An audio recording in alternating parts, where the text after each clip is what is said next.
आत्मा से परमात्मा की यात्रा प्रारंभ होती है जब कर्ममलों को धोने के भाव हमारे हो जाते हैं और कर्म को काटने के जब भाव होते हैं तो आत्मा परमात्मा की ओर बढ़ता है। लेकिन आत्मा के भेद करते हुए आचार्य कहते हैं एक आत्मा है जो बहिरात्मा है, एक आत्मा है जो परमात्मा है और एक आत्मा ही सिर्फ अंतरात्मा में आत्मा का रमण करता है।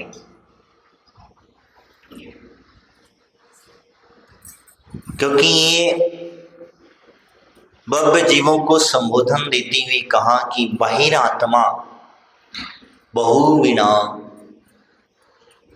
जो छोतसी, कहते हैं कि जो जब तक बहिरात्मा का त्याग नहीं करेगा तब तक अंतर आत्मा को प्राप्त नहीं होगा। बहिरात्मा के जो भाव हैं जो हमेशा बाहिर मुखी रहते हैं वो अंतर्मुखी नहीं होता है। बहिरात्मा वाला जीव जो है वो बाह्य कार्य में आनंद मानता है, अंतर के कार्य की व्यवस्था नहीं बनाता। बहिरात्मा वाला जीव जो है वो हमेशा संसार के बढ़ाने हुए कार्य को करता है, अंतर आत्मा के कार्य को नहीं करता। आत्मा की प्रगति कैसे हो इस भाव को नहीं भाता है, क्योंकि वो आत्मा की प्रगति को चाहता ही नहीं है। वो चाहता ही नहीं है कि मेरे भाव परमात्मा बनने के हों, मैं परमात्मा बनूं। कितने लोग चाहते हैं परमात्मा बनना,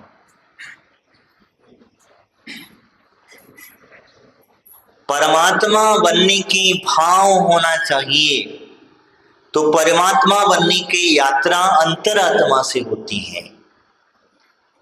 बहिरात्मा पना छोड़ना पड़ता है। बहिरात्मा का मतलब बहरापन मत लगा लेना। बाह्य में जो मन अटका हुआ है इसे छोड़ना पड़ता है।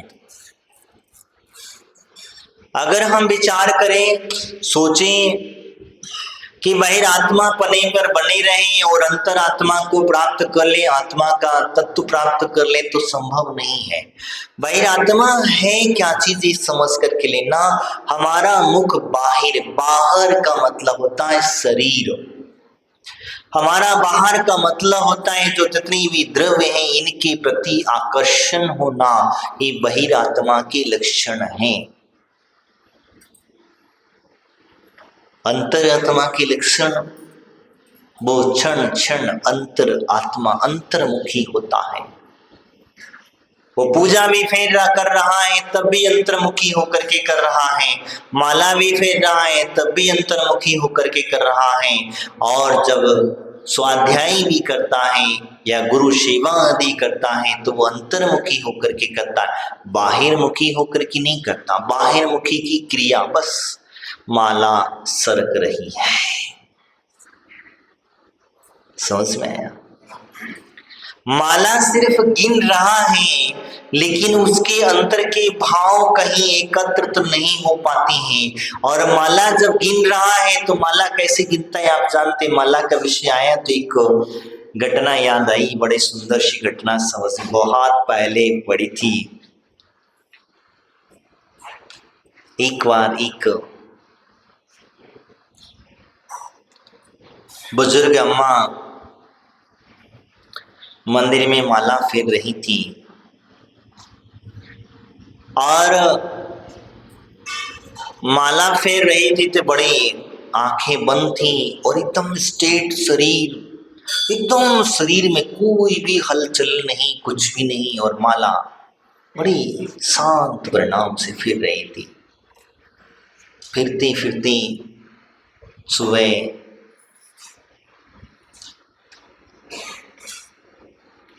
सुबह हुई, सुबह का समय निकल गया, दोपहर का समय हुआ दोपहर का भी समय निकल गया, शाम का समय हुआ, शाम का समय भी निकल गया। ऐसी कौन सी माला फिर रही थी, माला पूरी ना भई। माला फेरते फिरते उसको 12 घंटे बीत गए, लेकिन उसे कहाँ पता था कि मेरी 12 घंटे का समय निकल गया। 12 घंटे जब बीत गए और बीत जाने के बाद में जब उसकी अचानक ध्यान टूटा, और ध्यान टूटा तो टूटने के बाद देखा घड़ी की तरफ, तो बोले सोचे अभी 12 बजे, शाम के 6 बज रहे हैं। बोले अभी भी तो मैं बैठी थी, लेकिन जब उसकी दृष्टि बाहर गई तब देखा मैं तो सुबह के 6 बजे बैठी थी और ये तो शाम के 6 बज गए हैं। इतना समय निकल गया पता नहीं चला। एक व्यक्ति ये सारी क्रिया उस दादी अम्मा की देख रहा था। सुबह भी था, दोपहर में भी था, आया जब देखा चेखे दूसरी करते क्या। आखिर उस देखती जब देख रहा था, देखते देखते शाम के 6 बज गए। माता जी उठी और उठ करके जाने लगी तो उस व्यक्ति ने कहा माता जी रुको। बोले क्या हुआ? आज तो बड़ा सुंदर ध्यान लगाया आपने। बोले क्या हुआ? बोले एक माला फेरने में 12 घंटे लगा दिए। ऐसा कौन सा मंत्र का जाप कर रही थी ये तो बता दो। आप हिले नहीं डुले नहीं सब कुछ। बोले मेरा मंत्र मैं क्यों बताऊं? मेरा मंत्र है मैं क्यों बताऊं? बता दो। आपके बेटे के जैसा हूं, आपके बेटे को जो समान मानते हो तो कम से कम थोड़ा बता दो। काफी मनाने करने के पश्चात धीरे धीरे समय व्यतीत हुआ और व्यतीत होने के बाद में कोई नहीं दिखा। इतनी जिद कर रहा है तो उसने कहा रुक।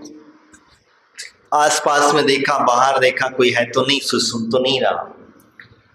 तो बोले क्या कर रहे थे?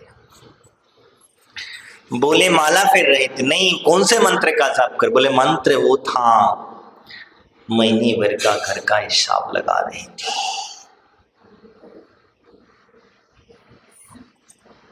क्या हुआ?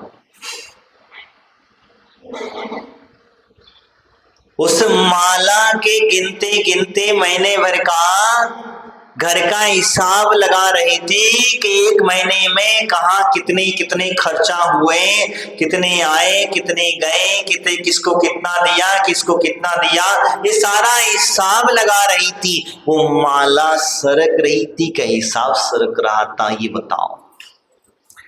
ये बहिर्मुखी की परिभाषा है। बाहिर्मुखी जो व्यक्ति होता है वो बाह्य को देख करके अपने अंतर, क्योंकि उसके अंतर तो झांक नहीं सकता, वो आंखें बंद कर ही नहीं सकता, क्योंकि अंदर आंखें बंद करी कि सब गड़बड़ दिखना चालू हो जाता। और आंखें देखने के मतलब है आंखें गड़बड़ बोले तो वो घर गृहस्थी सारा पिक्चर उसकी आंखों के सामने घूमना प्रारंभ हो जाता है। और जब आंखों के सामने पिक्चर प्रारंभ होता है तो फिर वो मंत्र का जाप हुआ या क्या हुआ? क्या हुआ? जिस मंत्र का तुम जाप कर रहे थे, जिस मंत्र की आराधना कर रही थी, जिसकी तुम माला फेर रहे थे, आप उसे बताओ बाहर होकर के फेर रहे कि अंतर होकर के?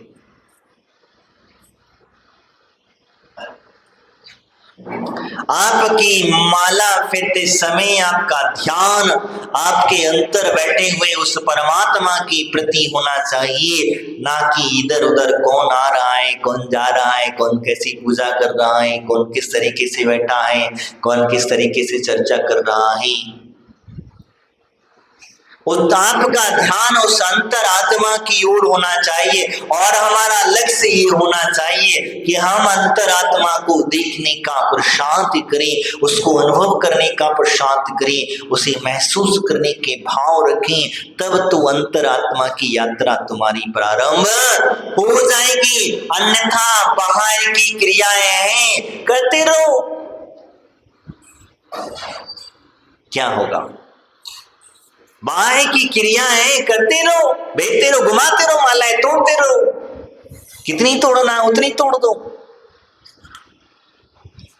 माला का फल तो जभी मिलेगा जब अंतर्मुखी होकर के जपोगे, तब ही समझ में आएगा कि वास्तविकता में मैंने माला फेरी, नहीं तो क्या हुआ, एक क्रिया हुई, नमो अनंताणम नमो अनंताणम नमो अनंताणम, फेरे और उठे चलते बने, इतनी एक तिलिया इधर इधर तिलिया उधर, बस इससे ज्यादा और कुछ नहीं किया। अरहंत का शब्द हमने समझा नहीं, अरहंतों को समझा नहीं, और जब तक अरहंतों को जानोगे नहीं तो अरहंत की भक्ति करने से क्या फल मिलने वाला है, क्योंकि बस पूरी पूरी दिखावा है। किसी ने कह दिया कि अरहंत का जाप करने से लक्ष्मी की प्राप्ति होती है, तो लक्ष्मी का जाप करो। नमो अरहंताणम का उच्चारण करने से बाहिरंग और अंतरंग दोनों लक्ष्मी की प्राप्ति होती है। किसी ने कह दिया, सुन लिया, तो क्या करोगे? दिन भर रट्टे रहो। रट्टू तोते को देखा है? देखा है क्या? हाँ, रट्टू तोता क्या होता है? रट्टू तोते को जैसा रटाओगे वैसा रट लेता है, और रट लेने के बाद में जब भी कभी अनुभव की बात आती है तो वो उसी प्रकार के ही भाव प्रकट करता है। बाकी का कार्य क्या है? रट्टू तोता सो होता है, उसे रटा दो, शिकारी आएगा, जाल फैलाएगा, जाल में फंसना नहीं, तुम्हें भी रटा दिया गया है, तुम्हें भी रटा दिया गया है, तुम्हें भी समझा दिया गया है। तो यही भाव है, ये तोते के भाव जो होते हैं। लेकिन एक तोता वही भी होता है कि अगर वो तोता साधु सन्यासी की संगति में फंस जाए, संगति में चला जाए, साधुओं के पास जाकर के पहुंच जाए, तो हो सकता है कि वो रट्टे रट्टे कभी कभी प्रभु की भक्ति रट लेगा, भगवान का नाम जप लेगा, और नाम जपते जपते कहीं भाव बदल गए तो वह अपने जीवन का कल्याण अवश्य कर लेगा। लेकिन एक तोता वो है जो चोरों के घर में पड़ा हुआ है, चोरी करने का रट लिया है, तो बताओ किसकी अच्छा भाव है? इसीलिए मैंने कहा संस्कार अपने अंतर्मुखी भाव होने की आवश्यकता है। यहाँ वही कहती कि बाह्य संबंधी संपूर्ण भावों को छोड़ना ही अंतर आत्मा और परमात्मा बनने के भाव हैं। गिनने से काम नहीं चलेगा, बहुत गिन लिए हैं, अब गिनने की आवश्यकता नहीं। अब तो हमें उस भावों को स्थित करने की आवश्यकता है, क्योंकि गिनते गिनते अब तो हम थक चुके हैं, अब हमें वो गिनना नहीं है। मैंने बीच में भी कहा था कि अगर हम LKG UKG में पढ़े रहेंगे तो हम आगे की डिग्री कैसे प्राप्त करेंगे, कॉलेज की डिग्री हमें कैसे मिलने वाली है। कॉलेज की डिग्री के लिए हमें क्रम बाई क्रम एक एक क्लास करके पास करते हुए बढ़ते जाना होगा। पीछे की क्लास को छोड़ना होगा, पीछे की क्रियाओं को छोड़ना होगा। और छोड़ने का मतलब ये नहीं है कि तुम बिल्कुल ही छोड़ देना, नहीं, उन्हें रखना जरूर, लेकिन जब आवश्यकता पड़े तब के लिए रखना, नहीं तो वह गड़बड़ काम हो जाए। यही कहते हैं बाहिर आत्मा और अंतरात्मा की व्यवस्था कही। बाहिर आत्मा जो होती है, वो बाहिर आत्मा जो है, अगर मुनि भी बन जाता है, मैं आपसे और एक कहने जा रहा हूं, ध्यान रखना, वो अगर मुनि वेश को भी धारण कर लेता है और मुनि भी बन जाता है, मुनि बन करके भी अपनी चर्या उत्कृष्ट से उत्कृष्ट पालता है, तब भी वो बाहिर आत्मा है, वो मोक्ष नहीं जा सकता।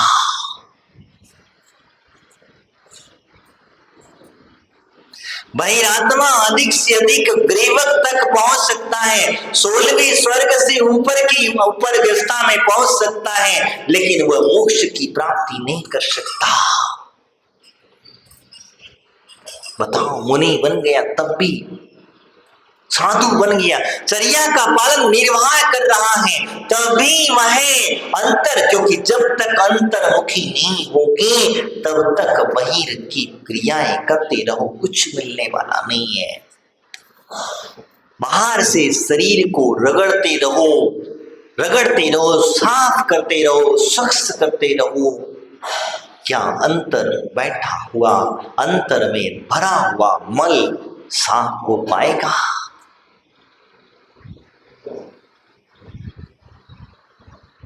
अंतर जो मल भरा हुआ है वो क्या हम उसे साफ कर पाएंगे? कर पाएंगे क्या? नहीं। तो उसकी करने के लिए, साफ करने के लिए अंतर्मुखी होना पड़ेगा, और अंतर्मुखी होने के लिए हमें जो है अपनी थोड़ी सी पूजा कम करना पड़ेगी, थोड़ी सी मालाएं कम करना पड़ेंगी, थोड़ी सी स्वाध्याय पर ध्यान देना पड़ेगा, हमें जानना पड़ेगा। जब तक हम उसे जान नहीं पाएंगे तब तक हम ये सब क्रियाएं करते करते हम क्या कर रहे हैं, क्या नहीं कर रहे हैं, वही होता चला जाएगा। हम बाहर से क्रियाएं करते करते करते रहो, कितना करना है करते रहो। मैं नहीं कहता कि आप दिन भर में 10 पूजा करो, 15 पूजा करो, 25 पूजा करो। पुण्य एक पूजा भी अगर आपने कर लिया और 10-15 पूजा भी द्रव्य से आपने कर ली, पुण्य तो पुण्य उतना ही मिलने वाला है, लेकिन भाव जोड़ लेना। भाव से अगर आपने एक पूजा की है तो 15 पूजा द्रव्य की तुम्हारी बेकार हो जाएगी, क्योंकि वो द्रव्य आपने एक थाली से दूसरे थाली मात्र किया है, और भाव की एक पूजा भी उससे कई गुना फल दे जाएगी। अरे हमारे आचार्य भगवंत तो यहाँ तक कहते हैं कि अगर आप मंदिर आए और आपको कुछ नहीं आता है, आपको ना पूजा आती ना अभिषेक आता, कुछ नहीं आता, अगर भाव पूर्वक आपने भगवान को हृदय से, बिल्कुल हृदय से, शुद्ध हृदय से एक बार नमस्कार भी कर लिया तो आपने अनंत पुण्य की प्राप्ति कर ली। एक बार 9 बार आपने नमकार मंत्र का जप कर लिया तो आपने अनंत कर्मों की निर्जरा का सहभागी बन जाओगे, अनंत पुण्य का संचय कर लोगे। लेकिन वह शर्त वही है कि मालाओं के चक्कर घुमाना अच्छा है कि 9 बार नमकार मंत्र भाव सहित जपना अच्छा है। क्या अच्छा है बताओ? हमारे आचार्य ने जप की परिभाषा कही, जो जप मुंह चला करके करते हैं उसका पुण्य, उसका फल कुछ कम कहा। जिसका मुंह चलता है,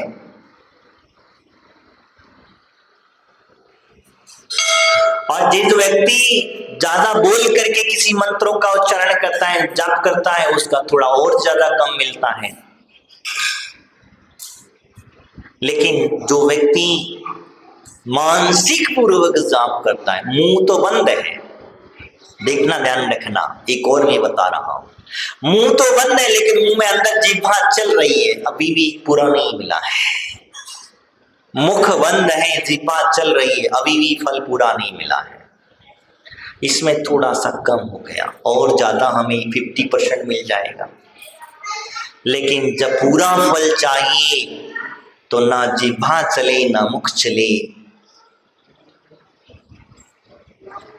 क्या होगा? ना जिह्वा चले ना मुख चले,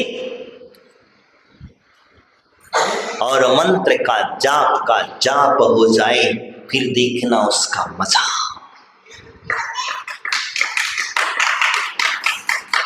100% आपको इसका फल चाहिए तो जब आपको समझ में आएगा कि हमने किसी मंत्र का जाप किया। मालाएं घुमाने से कुछ नहीं होता है, घुमाते रहो। मैं दूसरी बात कह रहा था, बाहर भावों को समझने की चर्चा कर रहा था मैं कि जैसे आप नमोकार मंत्र की जाप करते हैं तो नमो अरिहंताणम, अरिहंत शब्द की मात्र से मत पकड़ करके बैठ जाना, क्योंकि अरहंत की व्यवस्था भी देख लेना, अरहंत होते क्या है ये भी जान लेना, अरहंत की कार्य क्या है ये भी जान लेना, अरहंत बने कैसे ये भी जान लेना, और अरहंत के मूल गुणों और उत्तर गुणों को भी जान लेना। तो और उनको ध्यान में रख करके जब आप जाप करोगे तो वो अरहंत लक्ष्मी बाहें और अंतर दोनों लक्ष्मी को प्रदान करने वाला वो अरहंत नाम स्मरण मात्र से आपके घर में अंतरंग और बहिरंग लक्ष्मी दोनों भी प्राप्त हो जाएगी। आपको किसी दूसरे मंत्र का जाप करने की आवश्यकता, वैसे तो बताता नहीं है लेकिन आज विषय निकला इसलिए बता दे रहा।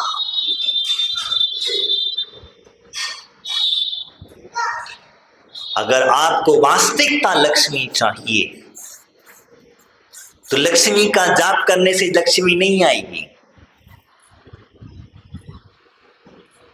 लेकिन विश्वास पूरा चाहिए, समर्पण पूरा चाहिए, अंतकरण के हृदय से हृदय की जुड़न होना चाहिए, और उस हृदय से आप जोड़ने लग जाओगे। आपको पूरा नमोकार मंत्र की विशेषता नहीं बताई मैंने, तो सिर्फ अभी नमो अरहंताणम शब्द की बात कह रहा। और जब आप उस अरहंत को स्मरण करने लग जाओगे, खाते पीते चलते उठते बैठते जब आपके रोम रोम में बस जाएगा, और जब बस जाएगा, मैंने कहा कैसे जपना है, उच्चारण पूर्वक नहीं, बोल करके नहीं, जिह्वा का मुख बंद है और जिह्वा में अंदर से जपना है वैसे नहीं, तो कैसे जपे आप?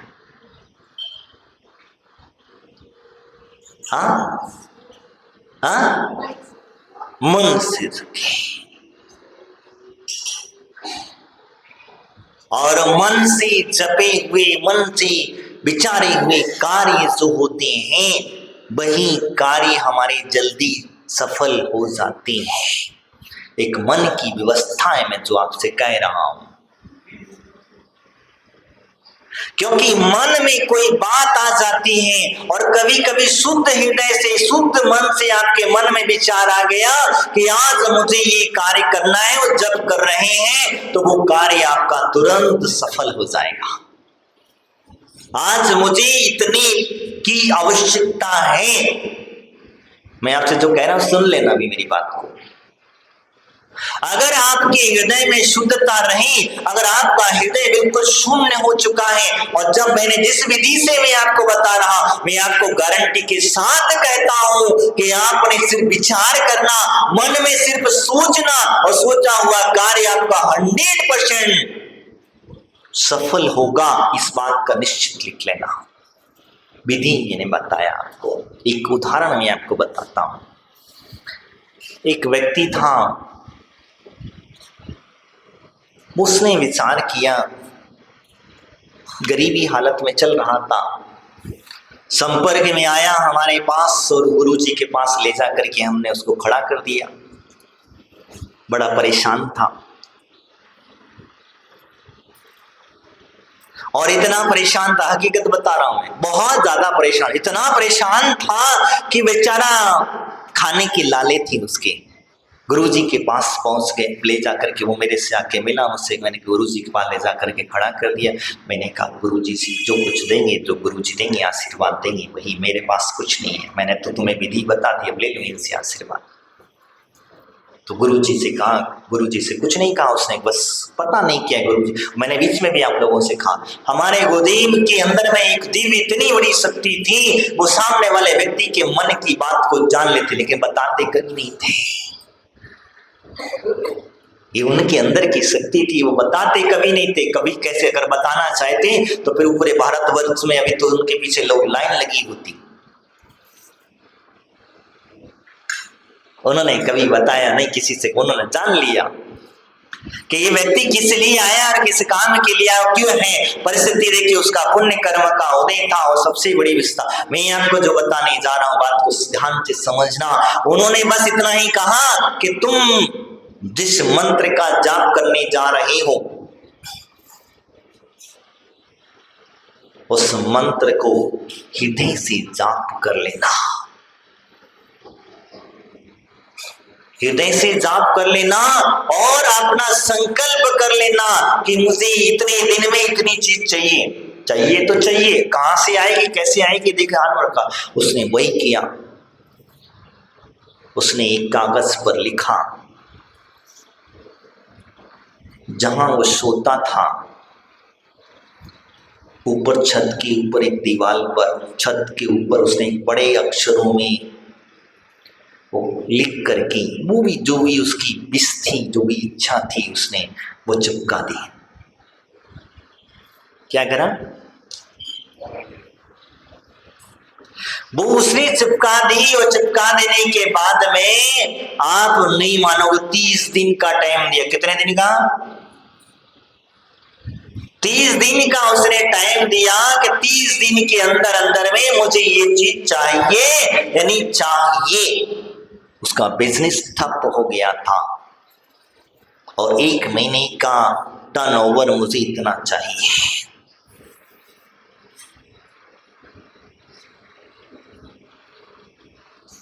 और महाराज ने जो जप दिया था, वो जप उसी प्रकार से मैंने बताया। सिर्फ उसका मानसिकता से वह विचार करता रहा, मानसिकता से उसका जाप करता रहा और जाप करते करते पता नहीं किस दिन उस विष की ऊर्जा बनी, जो जाप की ऊर्जा निकली और जाप की ऊर्जा से वो विष, जब लास्ट वाले दिन उसने हिसाब निकाला तो शाम काउंटर देखा तो देखने के बाद वो देखता क्या है, मैंने जितना महीने भर में सोचा था कि इतना बिजनेस, इतना टर्नओवर मुझे चाहिए, उतना ही टर्नओवर उसको प्राप्त हो गया। किसका फल था? तुम जितना करते हो ना, 1% नहीं मिलता तुम्हें फल। विषय निकला इसलिए बता दे, नहीं बाद में बताता चले आना मेरे से पूछने के, महाराज अपने दुख न रोने के लिए। नहीं तो भैया मैं पहले ही बता देता हूँ। कहाँ मांग रहे हो आपने? हमने कहा मांगने के लिए कहा? नहीं, कागज के मांगने की बात कहाँ हुई है? हमने मांगा नहीं है, हमने अपनी विश लिख करके छोड़ दी कि बस हमें ये चीज हम पे छोड़ दिया है। कोई भी बात लिखते हैं और जिस प्रकार से कागज में बंद कर लिख, खत्म, बात लिखी छोड़ दी, लेकिन विश्वास था कि उसे इतने दिन में ये पूरी होने वाली, विश्वास चाहिए। वो तो जप कर रहा था, किसका? नमो अरिहंताणम का जाप कर रहा था और वो जाप का फल निकला।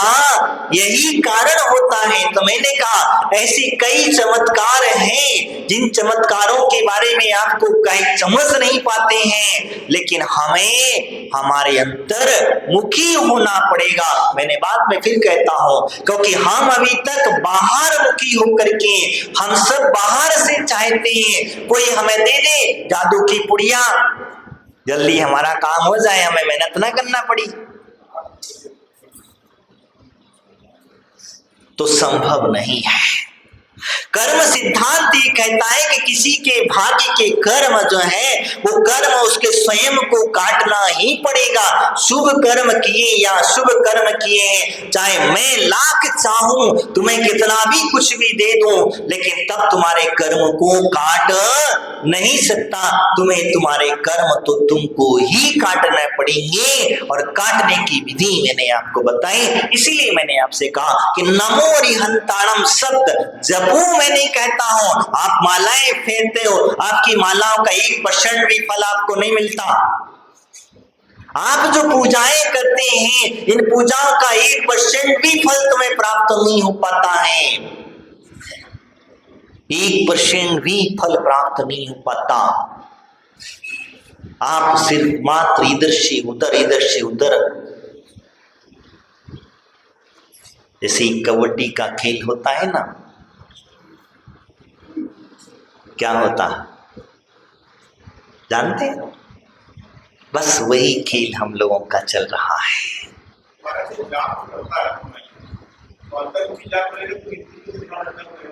सारा सब कुछ हो जाएगा, सब होता है, लेकिन उसे समझ लेना।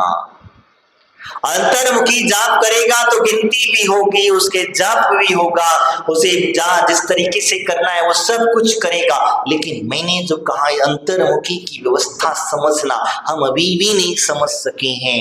हम अभी तक भी बाहर, अंतर्मुखी का मतलब क्या है हम इसे समझ लें तो फिर समझ में आ जाएगा। उसे गिनती करने की जरूरत नहीं है। मैं आपसे पूछता हूँ, क्या आप व्यापार करते हो गिनती करके करते हो? व्यापार करते हो तो गिनती करके करते हो? भोजन करते हो तो गिनती करके करते हो? सुबह के लेकर के शाम तक अपने अपने जितने भी लोगों से, कितने लोगों से मिलोगे गिनती करके, विचार करके, कहाँ से हम इतने ही लोगों से मिलेंगे, आगे नहीं मिलेंगे। किसका? वो तुम्हारी बाहें मन को रोकने का कारक है। बाहें चर्या को रोकने का कारक है। बाहें जो पाप हमारे जो हैं, क्योंकि हम श्रावक हैं और श्रावक को द्रव्य की आवश्यकता पड़ती है, क्योंकि वो एक जगह स्थिर रह नहीं सकता। खाली हाथ बिठा दो तो वेल देखो या उग जाएगा। काम में काम चाहिए उसे, कुछ ना कुछ। कितनी देर बैठोगे? कुछ ना कुछ तो चाहिए उसे। तो बाहर जो है वो बाहर कुछ ना कुछ चल रहा है, इसीलिए वो माला का मतलब ये होता है कि हम जिस माला को फेर रहे हैं उस माला के गुरिये 108 होते हैं और 108 हमारे कर्म भी होते हैं। कृत कार्य तन्मोदना संभ्रम समारंभ आदि का गुणा करने पर 108 बनते हैं। तो इनके वशीभूत होकर के हम कर्म का बंध करते हैं, और कर्म को रोकने के लिए हमें 108 का दानों का आंकड़ा मिला। हाँ, तो कर्म को रोकने के एक एक दाने को सरकाते समय एक एक कर्म को रोकते चले जाना, एक एक कर्म को व्यवस्थित समझते चले जाना कि हम जो समारंभ का किया हुआ पाप न रोक रहे हैं, आरंभ का किया हुआ पाप रोक रहे हैं। हमने कृत कसायों से किए हुए पापों को रोक रहे हैं, नो कसायों से किए हुए पापों को रोक रहे हैं। इसके लिए हमने किया है। तो हम गिनती वहां करते हैं। हम पाप करते समय कोई गिनती ना करें।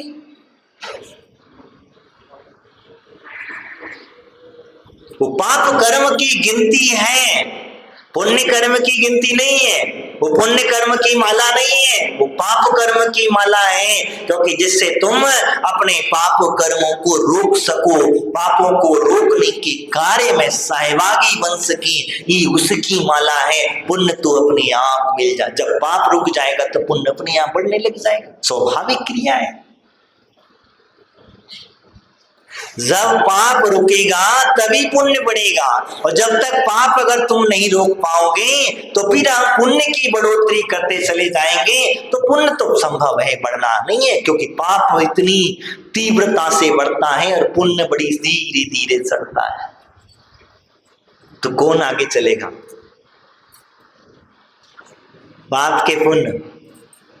हाँ, पाप ही ज्यादा चलेगा। तो जब पुण्य को जगह ही नहीं होगी तो फिर पाप क्या, पुण्य क्या करेगा बेचारा? पुण्य को जब जगह ही नहीं होगी तो फिर क्या होगा? जब पुण्य की जगह नहीं होगी तो वही होगा जब हमारे विचार है बैठे तो भारी वजन करने के लिए बजने लगे। क्या बैठे थे प्रभु का नाम लेने के लिए, लेकिन काम कुछ और ही होने लग गया, नाम किसी और का ही आने लग गया। भक्ति करने के लिए बैठे थे भगवान अरहंत की, लेकिन अरहंत की तो भक्ति एक तरफ रह गई, वो दूसरी किसी और की भक्ति में हमारा मन लग गया। यही कारण है कि पाप को कम करने के लिए ये माला जो है माल गिनने के लिए नहीं है, ये माला तो पाप को कम करने के लिए कहा जाता है। इसीलिए मैं आपसे चर्चा कर रहा था, समारंभ समारंभ आरंभ आदि के माध्यम से हम सुकृत कारक अनुमोदना के माध्यम से जो पाप करते हैं वो पापों को गिन करके हम एक तरफ रखते चले जाना, और पुण्य की बढ़ोतरी अपने आप होती चली जाएगी। और आपको जब समझ में आ जाएगा तो बहिरात्मा और अंतरात्मा की व्यवस्था ये समझ में आती है। तो अंतरात्मा जो है वही होती है जो अंतर्मुखी हुआ करती है, और बहिरात्मा जो है तो बाहर के कार्यों में मन लगा करता है, वो बहिरात्मा है। और अंतरात्मा की प्रगति के लिए कार्य लगता है, वो अंतरात्मा का कार्य हुआ करता है। क्योंकि वास्तविकता हम इसी विषय को आगे फिर चर्चा करेंगे, कल फिर चर्चा। कहने का तात्पर्य मेरा वही है कि हम जब तक बहिरात्मा को भाव को नहीं छोड़ेंगे तब तक अंतरात्मा रूपी परमात्मा को प्राप्त करने के भाव हमें नहीं मिल पाएंगे। इन्हीं भावनाओं के साथ बोले महावीर भगवान की, आचार्य गुरु श्री फूल सागर जी महाराज की, द्वादशांग श्रीवाणी माता की।